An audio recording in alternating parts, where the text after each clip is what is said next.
सबसे पहले बात करते हैं एक इंसान की जो 2000 के शुरुआत में इंटरनेट पर सबका ध्यान अपनी तरफ खींच रहा था। उस समय इंटरनेट एक नई और रोमांचक चीज थी और लोग इसे समझने और इसके साथ प्रयोग करने में लगे हुए थे। इंटरनेट पे उस टाइम पे इतना क्रेज नहीं था जितना आज है, लेकिन फिर भी ये बंदा चर्चा का विषय बन गया था।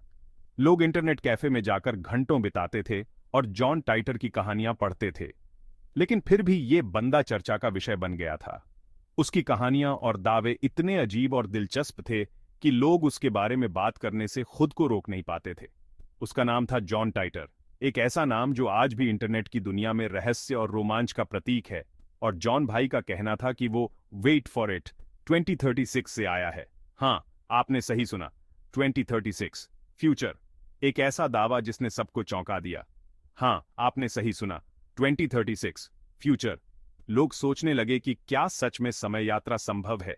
क्या जॉन टाइटर सच बोल रहा है? जॉन ने बताया कि उसकी दुनिया में एक भयानक न्यूक्लियर वॉर हो चुका है और सब कुछ तबाह हो गया है।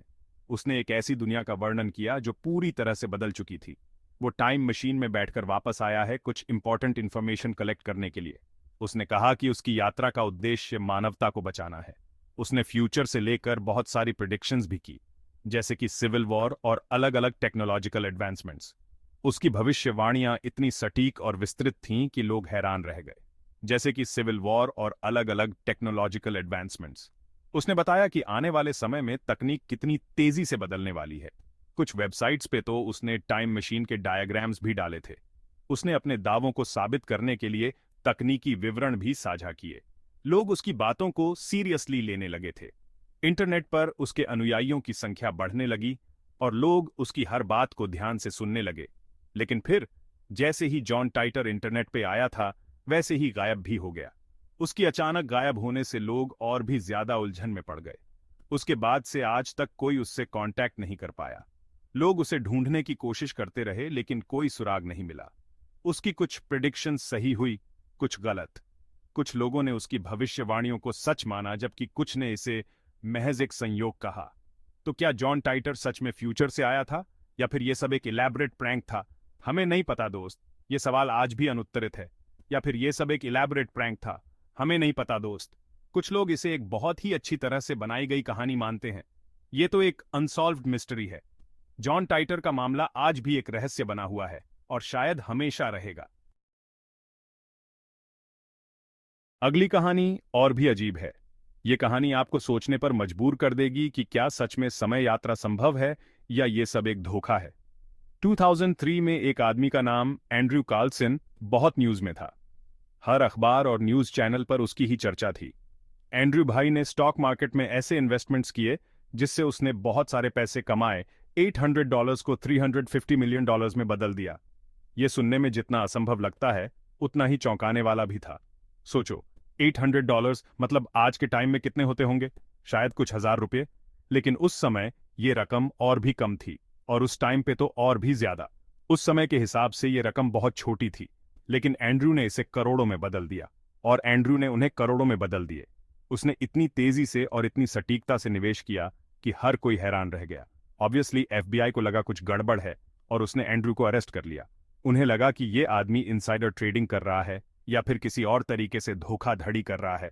जब उससे पूछा गया, भाई ये क्या चक्कर है, इतने पैसे कैसे कमा लिए, तो उसने एकदम फिल्मी डायलॉग मारा, मैं फ्यूचर से आया हूं। मैं फ्यूचर से आया हूं। यह सुनकर सब लोग और भी चौंक गए। एंड्रयू ने कहा कि वो 2256 से आया है और उसे फ्यूचर के स्टॉक के बारे में पता था। उसने बताया कि भविष्य में कौन सी कंपनियां सफल होंगी और कौन सी असफल। उसने कहा कि वो टाइम मशीन में ट्रैवल करके आया है और उसने सोचा थोड़ा पैसा कमा लेता है। उसने ये भी बताया कि उसकी टाइम मशीन कैसे काम करती है और उसने कैसे समय यात्रा की। पुलिस वालों ने सोचा कि ये बंदा पागल हो गया है। उन्हें लगा कि ये सब एक कहानी है जो उसने अपनी जान बचाने के लिए बनाई है। लेकिन एंड्रयू की बातों में एक अजीब सी कन्विक्शन थी। उसकी आंखों में एक सच्चाई झलक रही थी जो किसी भी झूठे आदमी में नहीं होती। और उसने स्टॉक मार्केट के बारे में जो डिटेल्स बताई, वो कोई कॉमन मैन नहीं जान सकता था। उसने ऐसे ऐसे आंकड़े और घटनाएं बताईं जो सिर्फ एक विशेषज्ञ ही जान सकता था। लेकिन जेल से रिलीज होने के बाद एंड्रयू बिल्कुल गायब हो गया और कभी फिर उसके बारे में कुछ सुनने को नहीं मिला। ऐसा लगा जैसे वो हवा में गायब हो गया हो। क्या एंड्रयू सच में टाइम ट्रैवलर था? क्या वो वाकई भविष्य से आया था और उसने समय यात्रा की थी, या फिर एक बहुत बड़ा कनमैन? हमें नहीं पता दोस्त। ये रहस्य आज भी अनसुलझा है। क्या ये सब एक धोखा था या सच में समय यात्रा संभव है? ये सवाल आज भी लोगों के मन में गूंजता है। और अब बात करते हैं एक मिस्टीरियस फोटो के बारे में। ये फोटो एक ऐसी पहेली है जिसने कई लोगों को हैरान कर दिया है। 1938 की एक ब्लैक एंड व्हाइट फोटो में एक औरत दिखाई देती है जो लगता है कि किसी से मोबाइल फोन पर बात कर रही है। हाँ, आपने सही सुना। एक समय जब मोबाइल फोन्स का कोई अस्तित्व नहीं था, तब ये फोटो कैसे संभव हो सकती है? 1938 में जब मोबाइल फोन्स का नाम ओ निशान तक नहीं था, तब ये औरत फोन पर कैसे बात कर रही थी? उस समय के कॉन्टेक्स्ट में टेलीफोन्स भी बहुत कम थे, और वो भी केवल लैंडलाइंस के रूप में। ये फोटो एक फैक्ट्री के बाहर की है, और उसमें साफ दिख रहा है कि एक औरत के कान के पास कुछ ऐसा है जो बिल्कुल मोबाइल फोन जैसा लग रहा है। ये ऑब्जेक्ट इतना स्पष्ट है कि इसे नजरअंदाज करना मुश्किल है। कुछ लोग कहते हैं कि ये बस एक कोइंसिडेंस है और वो औरत कोई और चीज पकड़े हुए थी। शायद वो कोई छोटा रेडियो या फिर कोई और कम्युनिकेशन डिवाइस हो सकता है जो उस समय के लिए अनजान था। लेकिन कुछ लोग मानते हैं कि ये सच में एक टाइम ट्रैवलर थी जो फ्यूचर से आई थी और उसके पास मोबाइल फोन था। ये थ्योरी बहुत ही रोमांचक है और कई लोगों की कल्पना को उड़ान देती है, वो भी 1938 में। उस समय की टेक्नोलॉजी और आज की टेक्नोलॉजी में इतना बढ़ा अंतर है कि ये सोचना भी मुश्किल है। सोचो, अगर आप उस टाइम पे होते और किसी को मोबाइल फोन पे बात करते हुए देखते तो क्या करते? क्या आप भी उतने ही हैरान होते जितने आज हम हैं? ये फोटो आज भी एक अनसॉल्व्ड मिस्ट्री है। कई रिसर्चर्स और हिस्टोरियंस ने इस फोटो का अध्ययन किया है, लेकिन कोई भी डेफिनेटिव कंक्लूजन तक नहीं पहुंच पाया है। कोई नहीं जानता कि वो औरत कौन थी और वो क्या कर रही थी। क्या वो किसी सीक्रेट मिशन पर थी, या फिर वो बस एक आम इंसान थी जो किसी अनजान डिवाइस का इस्तेमाल कर रही थी? क्या वो सच में फ्यूचर से आई थी? ये सवाल आज भी लोगों के मन में गूंजता है, या फिर ये बस एक कोइंसिडेंस है? आप ही बताओ, क्या आप इस थ्योरी को मानते हैं या फिर आपको लगता है कि ये बस एक ऑप्टिकल इल्यूजन है? इस फोटो ने कई डिबेट्स और डिस्कशंस को जन्म दिया है। इस तरह की हिस्टोरिकल मिस्ट्रीज हमें सोचने पर मजबूर करती हैं कि क्या सच में टाइम ट्रैवल संभव है, और अगर हाँ, तो क्या हमारे बीच ऐसे लोग हो सकते हैं जो फ्यूचर से आए हों? ये फोटो एक रिमाइंडर है कि हिस्ट्री में कई ऐसी अनएक्सप्लेन्ड घटनाएं हैं जो हमारी समझ से परे हैं। शायद एक दिन हम इन रहस्यों का समाधान ढूंढ पाएंगे। तब तक ये फोटो एक रहस्य ही बनी रहेगी, जो हमें सोचने पर मजबूर करती है कि क्या सच में टाइम ट्रैवल संभव है। आप क्या सोचते हैं? हमें कमेंट्स में बताएं। अब एक और fascinating story, the man from टॉरेड। 1954 में टोक्यो के एयरपोर्ट पर एक आदमी पकड़ा गया जिसके डॉक्यूमेंट्स पर एक ऐसी कंट्री का नाम था जो एग्जिस्ट नहीं करती थी, टॉरेड। एयरपोर्ट ऑफिशियल्स ने उससे पूछा, "एप कहां से आए हैं?" उसने कहा, "टॉरेड से।" "टॉरेड कहां है?" "यूरोप और एशिया के बीच में।"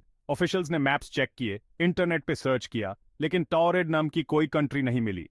उस आदमी के पास पासपोर्ट, वीसा, सब कुछ था, लेकिन वो कंट्री ही नहीं थी। उस आदमी ने कहा कि टॉरेड तो सदियों से है, तुम लोगों को नहीं पता। उसने अपनी लैंग्वेज में बात की, जिसको कोई समझ नहीं पाया। उसके पैसे भी अलग थे, जो किसी कंट्री के नहीं लग रहे थे।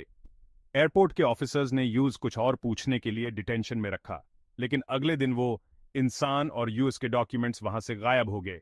कोई नहीं जानता कि वो कौन था, कहां से आया था और कहां चला गया। क्या वो सच में एक ऐसी कंट्री से आया था जो एग्जिस्ट नहीं करती, या फिर ये एक एलैबोरेट होक्स था? हमें नहीं पता दोस्त। तो दोस्तों, ये थी कुछ अनसॉल्व्ड और मिस्टीरियस स्टोरीज टाइम ट्रैवलर्स की, जो आज भी ह्यूमन सोचने पर मजबूर कर देती हैं। क्या वाकई में टाइम ट्रैवल पॉसिबल है, या फिर ये सिर्फ लोगों का इमेजिनेशन है? क्या आपने कभी ऐसा कुछ एक्सपीरियंस किया है? ह्यूमन कमेंट करके जरूर बताएं कि आपको क्या लगता है। ऐसे ही अमेजिंग और इंटरेस्टिंग टॉपिक्स के लिए हमारे चैनल को सब्सक्राइब करें और वीडियो को लाइक करना ना भूलें। मिलते हैं अगली वीडियो में, तब तक के लिए स्टे क्यूरियस।